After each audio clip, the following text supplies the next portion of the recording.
नमस्कार दोस्तों। आज की कहानी है सुभागी, मुंशी प्रेमचंद द्वारा लिखित। और लोगों के यहाँ चाहे जो होता हो, तुलसी महतो अपनी लड़की सुभागी को लड़के रामू से जो भर भी कम प्यार न करते थे। रामू जवान होकर भी काठ का उल्लू था। सुभागी 11 साल की बालिका होकर भी घर के काम में इतनी चतुर और खेती-बाड़ी के काम में इतनी निपुण थी कि उसकी माँ लक्ष्मी दिल से डरती रहती कि कहीं लड़की पर देवताओं की आंख न पड़ जाए। अच्छे बालकों से भगवान को भी तो प्रेम है। कोई सुभागी का बखान न करे, इसलिए वह अनायास ही उसे डांटती रहती थी। बखान से लड़के बिगड़ जाते हैं, ये भय तो न था, भय था नज़र का। वही सुभागी आज 11 साल की उम्र में विधवा हो गई। घर में कोहराम मचा हुआ था। लक्ष्मी पछाड़े खाती थी, तुलसी सिर पीटते थे। उन्हें रोते देखकर सुभागी भी रोती थी। बार बार माँ से पूछती, क्यों रोती हो अम्मा? मैं तुम्हें छोड़कर कहीं नहीं जाऊंगी। तुम क्यों रोती हो? उसकी भोली बातें सुनकर माता का दिल और भी फटा जाता था। वह सोचती थी, ईश्वर तुम्हारी यही लीला है। जो खेल खेलते हो वो दूसरों को दुख देकर। ऐसा तो पागल करते हैं। आदमी पागलपन करे तो उसे पागलखाने भेजते हैं, मगर तुम जो पागलपन करते हो उसका कोई दंड नहीं। ऐसा खेल किस काम का कि दूसरे रोएं और तुम हंसो। तुम्हें तो लोग दयालु कहते हैं, यही तुम्हारी दया है। और सुभागी क्या सोच रही थी? उसके पास कोठरी भर रुपए होते तो वह उन्हें छिपाकर रख देती। फिर एक दिन चुपके से बाजार जाती और अम्मा के लिए अच्छे अच्छे कपड़े लाती। दादा जब बाकी मांगने आते तो घट चट रुपए निकाल कर दे देती। अम्मा दादा कितने खुश होते। जब सुभागी जवान हुई तो लोग तुलसी महतो पर दबाव डालने लगे कि लड़की का घर कहीं कर दो। जवान लड़की का यूं फिरना ठीक नहीं। जब हमारी बिरादरी में इसकी कोई निंदा नहीं है तो क्यों सोच विचार करते हो?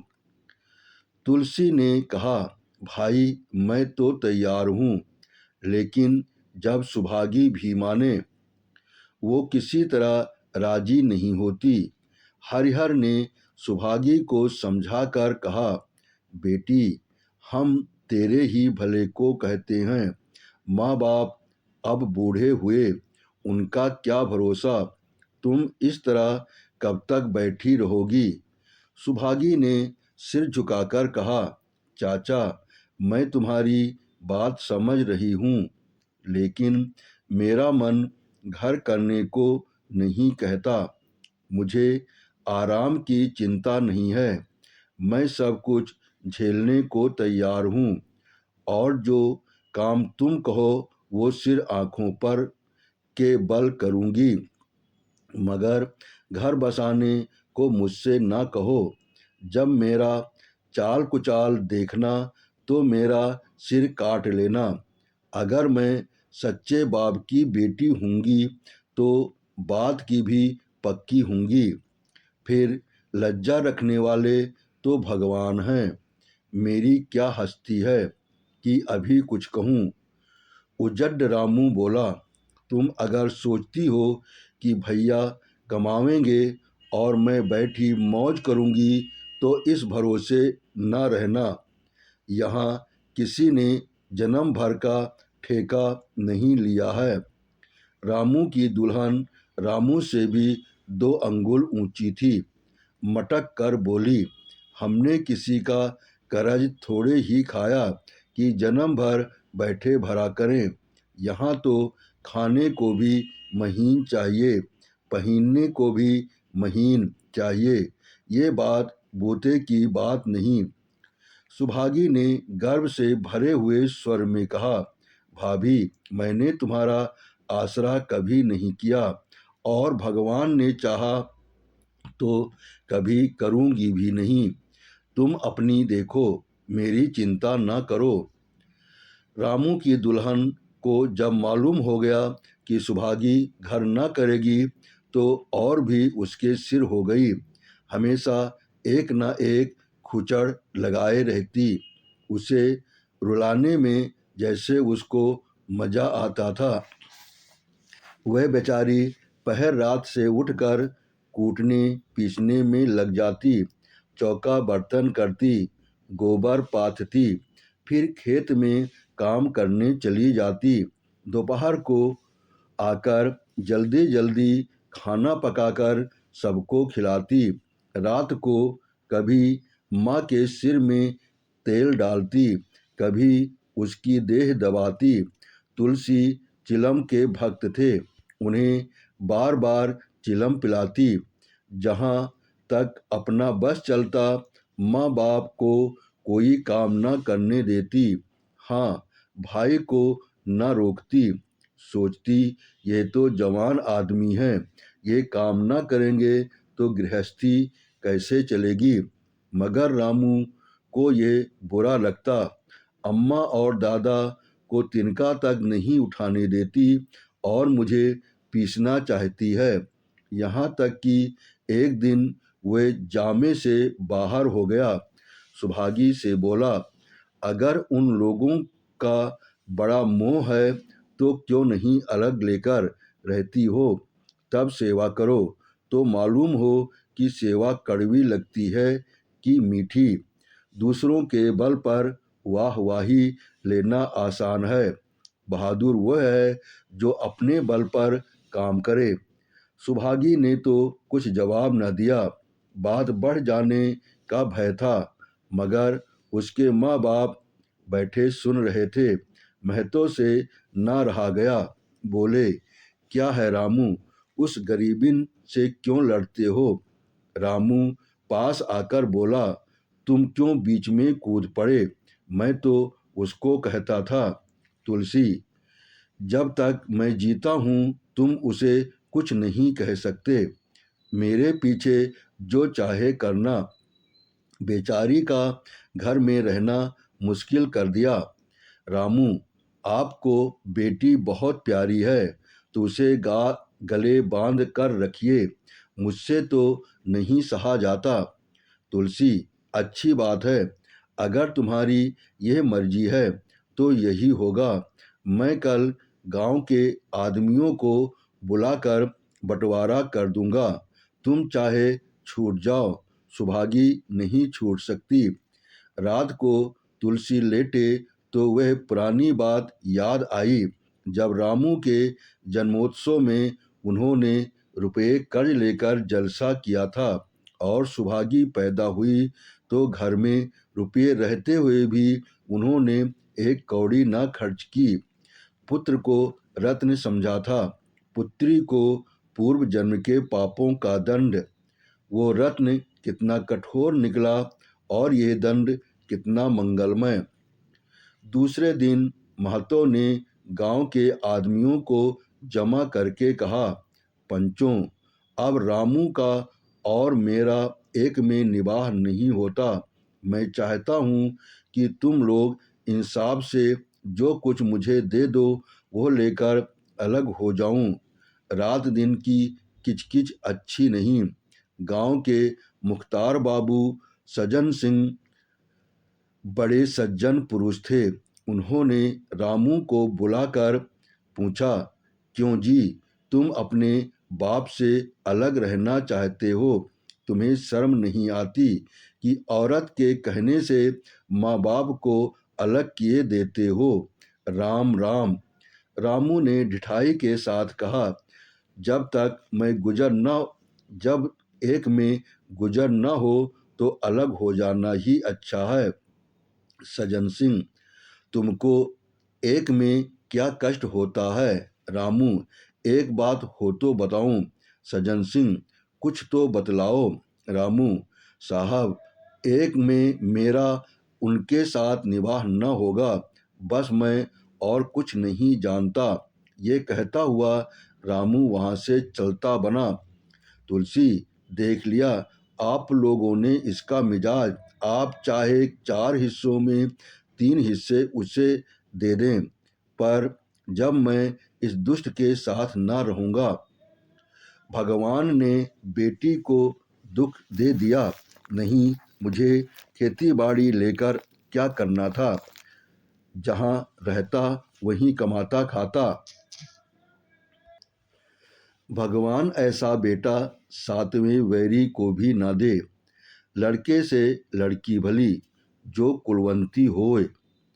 सहसा सुभागी आकर बोली, दादा, ये सब बांट बखरा मेरे ही कारण तो हो रहा है। मुझे क्यों नहीं अलग कर देते? मैं मेहनत मजूरी करके अपना पेट पाल लूँगी। अपने से जो कुछ बन पड़ेगा तुम्हारी सेवा करती रहूँगी, पर रहूँगी अलग। यूं घर का 12 बाँट होते मुझसे नहीं देखा जाता। मैं अपने माथे पर यह कलंक नहीं लेना चाहती। तुलसी ने कहा, बेटी, हम तुझे न छोड़ेंगे, चाहे संसार छूट जाए। रामू का मैं मुंह नहीं देखना चाहता, उसके साथ रहना तो दूर रहा। रामू की दुल्हन बोली, तुम किसी का मुंह नहीं देखना चाहते तो हम भी तुम्हारी पूजा करने को व्याकुल नहीं हैं।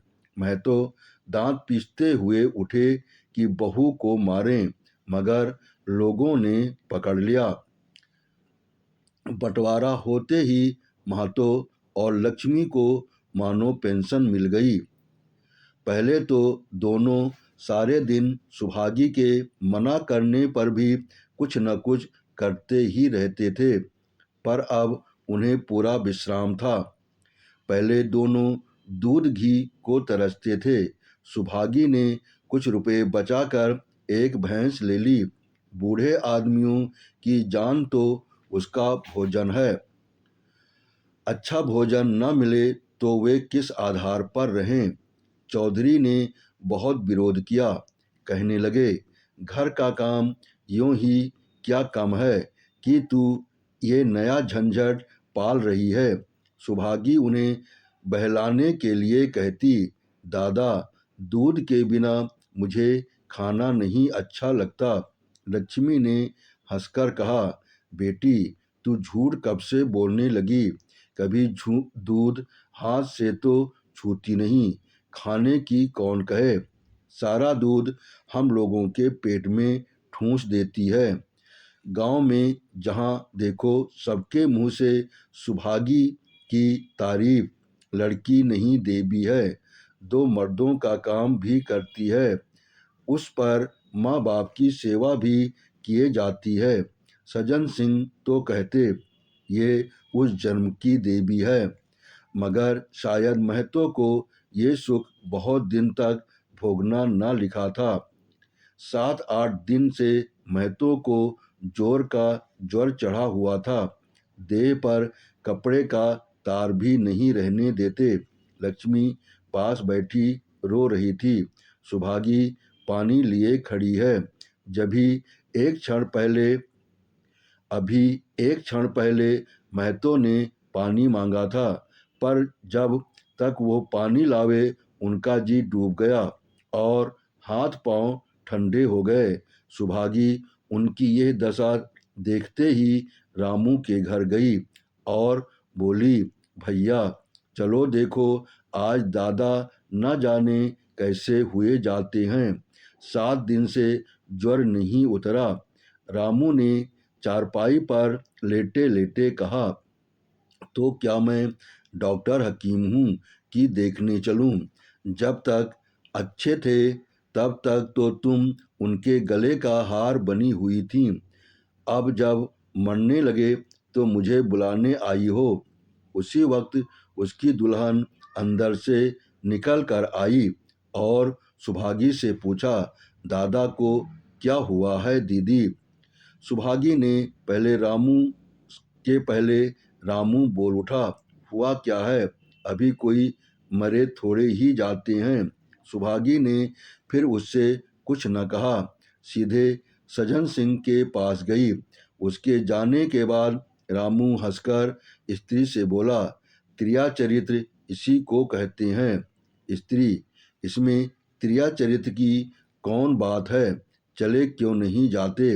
रामू, मैं नहीं जाने का, चाहे उसे लेकर अलग हुए थे, जैसे उसे लेकर अलग हुए थे वैसे उसे लेकर रहें, मर भी जाएं तो ना जाऊं।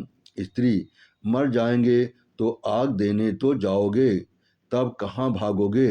रामू, कभी नहीं, सब कुछ उनकी प्यारी सुभागी कर लेगी। स्त्री, तुम्हारे रहते वो क्यों करने लगी? रामू, जैसे मेरे रहते उसे लेकर अलग हुए और कैसे? स्त्री, नहीं जी, ये बात अच्छी नहीं है, चलो देख आवें, कुछ भी हो बाप ही तो हैं, फिर गांव में कौन मुंह दिखाओगे? रामू, चुप रहो, मुझे उपदेश मत दो। उधर बाबू साहब ने ज्यों ही महतो की हालत सुनी, तुरंत सुभागी के साथ भागे चले आए। वो यहाँ पहुँचे तो महतो की दशा और खराब हो चुकी थी। नाड़ी देखी तो बहुत धीमी थी। समझ गए कि जिंदगी के दिन पूरे हो गए। मौत का आतंक छाया हुआ था। सजल नेत्र होकर बोले, महतो भाई, कैसा जी है? महतो जैसे नींद से जाग कर बोले, बहुत अच्छा है भैया, अब तो चलने की बेला है। सुभागी के पिता अब तुम ही हो, उसे तुम्ही को सौंपे जाता हूँ। सज्जन सिंह ने रोते हुए कहा, भैया महतो, घबराओ मत, भगवान ने चाहा तो तुम अच्छे हो जाओगे। सुभागी को तो मैंने हमेशा अपनी बेटी समझा है और जब तक जीऊँगा ऐसा ही समझता रहूँगा।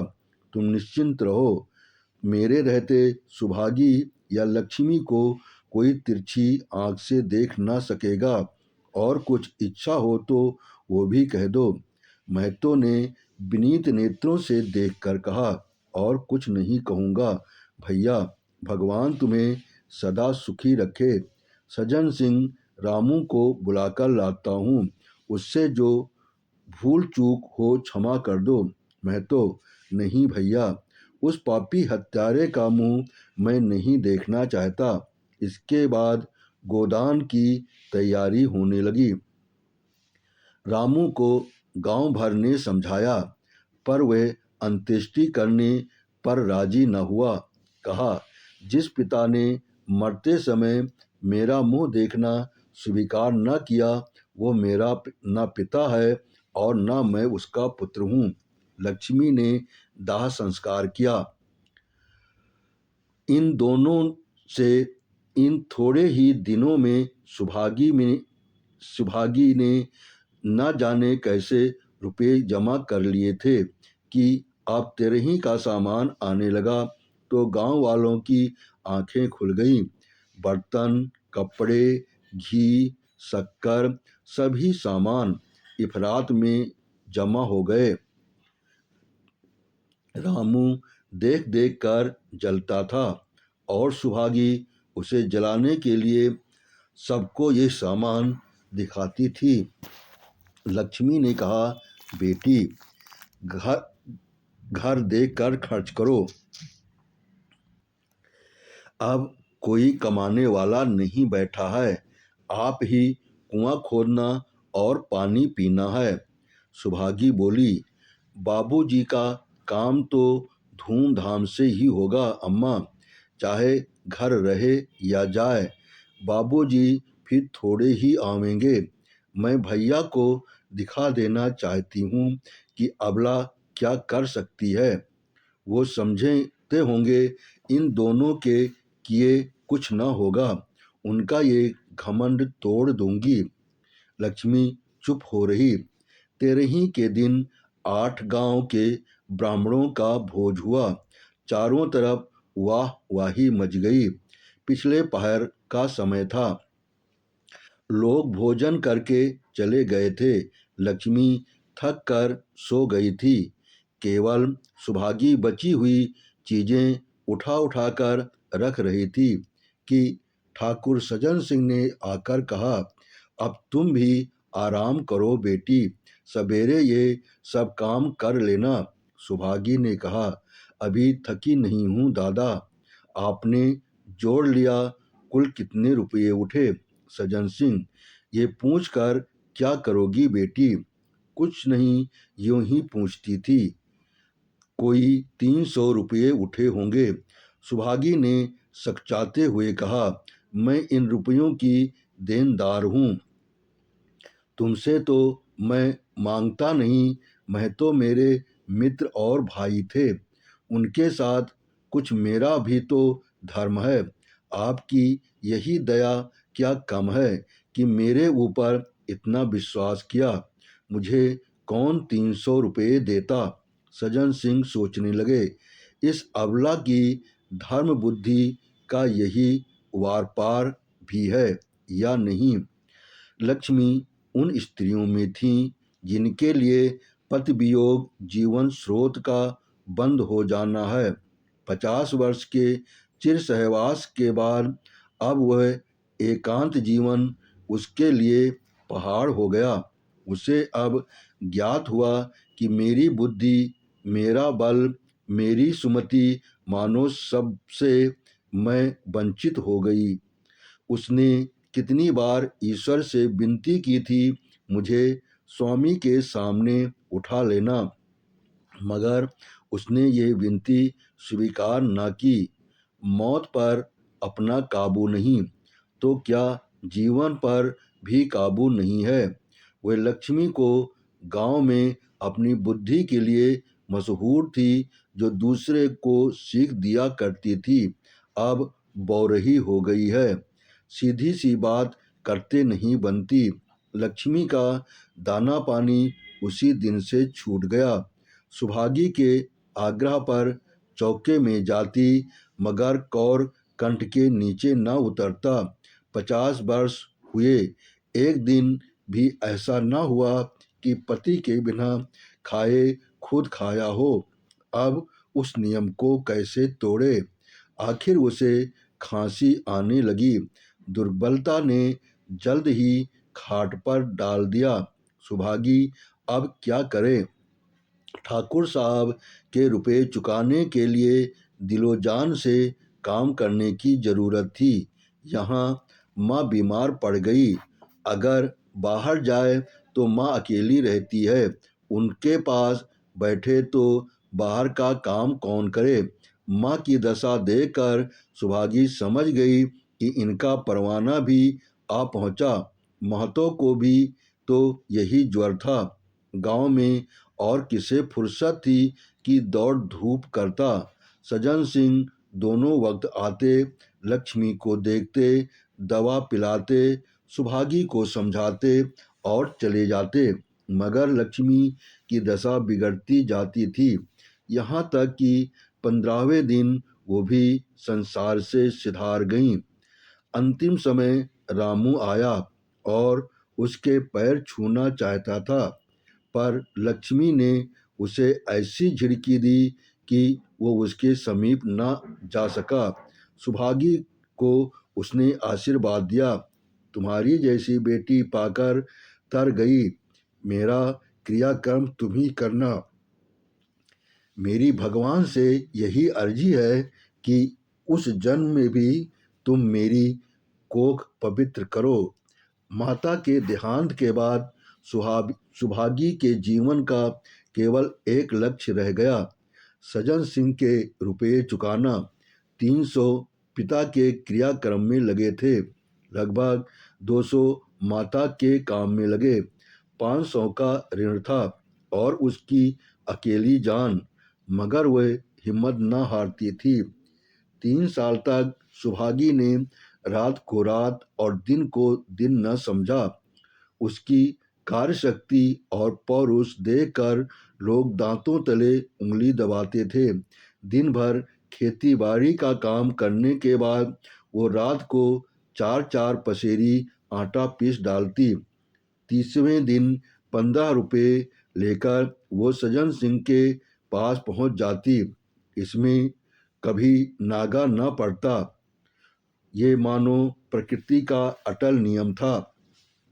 अब चारों ओर से उसकी सगाई के पैगाम आने लगे।